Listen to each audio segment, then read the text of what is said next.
สบายดีทุกท่านท่านฮู้บ่ว่าประเทศลาวเป็นประเทศที่ถูกทิ่มระเบิดหลายที่สุดในโลก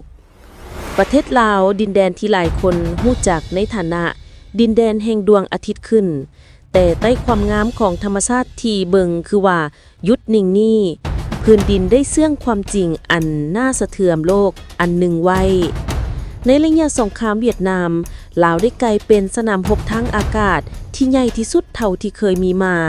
นี่คือสงครามลับที่บ่เคยมีการประกาศอย่างเป็นทางการแต่พลเมืองลาวต้องได้เผชิญหน้ากับมันทุกวันสถิติที่น่าอัศจรรย์ตลอดระยะเวลาเกือบ10ปีสหรัฐอเมริกาได้ทิ่มระเบิดใส่พื้นดินลาวหลายกว่า270ล้านลูกปริมาณรวมกว่า2ล้านต้นนี่เท่ากับการทิ่มระเบิดทุก8นาทีตลอด24ชั่วโมงเป็นเวลาถึง9ปีลาวจึงถูกบันทึกว่าเป็นประเทศที่ถูกทิ่มระเบิดหนักที่สุดในโลกเมื่อเทียบใส่จำนวนพลเมืองเสียงดังก้องของการต่อสู้ในเวียดนามได้ถูกส่งผ่านไปยังหมู่บ้านที่ห่างไกลที่สุดในลาวแต่ภัยพิบัติบ่ได้จบลงเมื่อสงครามสิ้นสุดลงระเบิดกว่า80ล้านลูกหรือ1ใน3ของทั้งหมดบ่ได้ระเบิดในทันที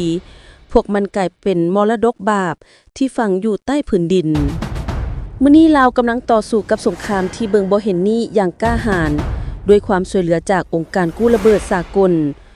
ทุกๆตาแมตที่ถูกเก็บกู้หมายถึงโอกาสดินทำกินที่ปลอดภัยขึ้นโอกาสการศึกษาที่บ่ต้องกังวลเรื่องราวของลาวบ่แม่นเพียงเรื่องราวของสงครามแต่มันแม่นเรื่องราวของการอยู่รอดการฟื้นฟูและความกล้าหาญที่ต้องเผชิญหน้ากับมรดกที่เพื่อนมนุษย์ปะไว้ข้างหลัง